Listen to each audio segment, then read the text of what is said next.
Alam pa rin. Nagyayasa ko sa aking bahay. Paano mo gagawa ng isang batang magmurang itatulungan? Oo, siyang kailangan ba kung niya ka lang ang babaran mo sa aking ito? Ang kakayahan mo kung kabuwalan mo na kapsunahan. Hindi, binibidyo ko ako sa loob. Ang salito, pero ano wala kayo sa akin? Hindi ako yung natin sumagin. Kung ito ako magpapagaling. Hindi, hindi na kayo sa akin. Namatay ang aking inaman at kayo ng kaunti ng kalaman. Ako ang nagiging sa kanya. Wala kang isang taon na kung ng aking inaman. Nagdala ng bahay, aking inaman, siyang aking naging madrasa. Pagkalaan ang sinagaw, ang aking mga ay sakit ng malugha. Siya ay magandado. Lahat ng pag-iisang pera para sa pamilya ay maubos dahil sa pagpapagamot. Simula noon, ang aming madrasa na ay naghahanap buhay para sa amin. Siya na rin ang nasusunod sa bahay. Kapag ako ay nakagawa ng kasalanan, ang gabi ito ay pinaaalala. Sinisigawan niya ako, pinasisirapan, at kinalasan at pinaabuso niya ako. Alam ko hindi natutuwa ang aking ama, ngunit wala siyang magagawa. Kadalasan, ako ay sinisigawan sa bahay at nanatilis ng maraming bahay. Habang dalawang kapatid sa ama ang nakuha.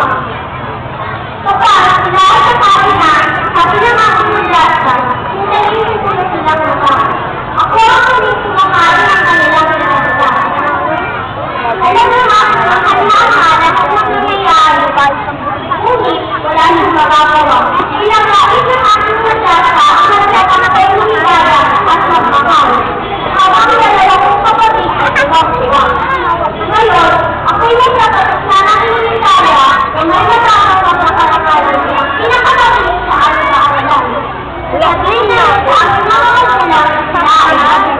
Siyempre, ulit natin, hindi makakapalawag ang naman. At sa umagang yun, hindi ko pinakausap ng aking ama ang aking madrasa.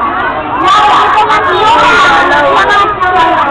Maaari ba ang manood sa mga kapatid kahit ito man lang ang nagbigay natin sa kanila upang ay maligaya. Ngunit, sumigaw ang aking madrasa. Hindi ako pagkala! Wala na sa aking babae. Marinig mo ba ako? Sinabi ko na sa'yo noong parang ba? Hindi ba? At sa pagkakataon yun, bigla na naman mo ang kanilang kalakas sa kalabog. Tingnan ko kanilang nakita ko na lang na nakakindutay ang aking ama.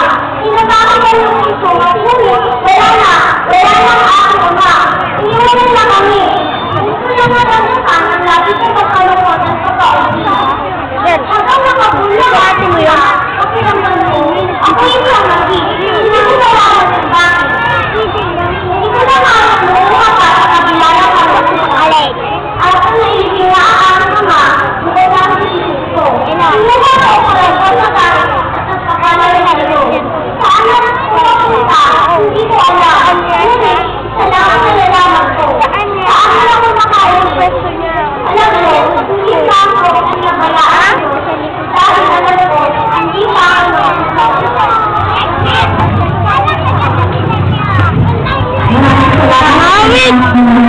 At ngayon naman ang tinatawagan ko ang ulit sa mahal.